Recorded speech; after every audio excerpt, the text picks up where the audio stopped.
आज हम इतिहास की एक ऐसी शख्सियत की बात करने जा रहे हैं जिसने उस्मानिया साम्राज्य की नींव को मजबूत करने में महत्वपूर्ण भूमिका निभाई।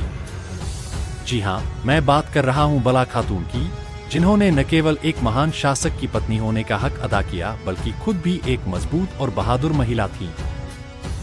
आइए इस शानदार महिला की कहानी को जानते हैं। बला खातून की प्रारंभिक जिंदगी के बारे में जानकारी ज्यादा विस्तार में उपलब्ध नहीं है, मगर वह एक सम्मानित और प्रभावशाली परिवार से ताल्लुक रखती थी। उनका संबंध अनातोलिया के एक तुर्क कबीले से था और उनके पिता शेख अदबाली एक प्रसिद्ध आध्यात्मिक शख्सियत और नेता थे। बला खातून की परवरिश में उनके पिता का किरदार बहुत महत्वपूर्ण था, जिन्होंने उन्हें आध्यात्मिक शिक्षाएं और ज्ञान सिखाया। बला खातून की शादी उस्मान गाजी से हुई, जो कि एक बहादुर और समझदार नेता थे। यह शादी दोनों कबीलों के का कारण बनी और इसने उस्मानिया साम्राज्य की स्थापना में मदद की। इस शादी के बाद बला खातून न केवल उस्मान की पत्नी बनी बल्कि उनकी महत्वपूर्ण सलाहकार भी बन गई। बला खातून अपनी असाधारण शख्सियत और इच्छा शक्ति के लिए मशहूर थी। उन्होंने अपने पति को हर मुश्किल समय में समर्थन दिया और उनके साथ एक मजबूत साझेदारी स्थापित की। बला खातून उस्मान गाजी के लिए एक आदर्श पत्नी थी, जिन्होंने न केवल घरेलू मामलों को संभाला बल्कि राजनीतिक और सरकारी मामलों में भी उनका साथ दिया। बला खातून ने उस्मान गाजी को हर कदम पर समर्थन दिया और उन्हें हौसला दिया। उनकी बुद्धिमान सलाह और हिम्मत ने उस्मान गाजी को एक मजबूत साम्राज्य की नींव रखने में मदद की।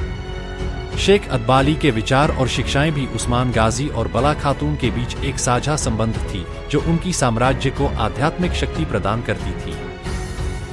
बला खातून और उस्मान गाजी के बेटे अलाउद्दीन बे उस्मानिया साम्राज्य के दूसरे वजीर बने। अलाउद्दीन बे ने अपने माता पिता की शिक्षाओं और प्रशिक्षण को अपनाया और एक महान शासक बने। बला खातून की विरासत ने उन्हें एक मजबूत मां और महान नेता के रूप में यादगार बना दिया।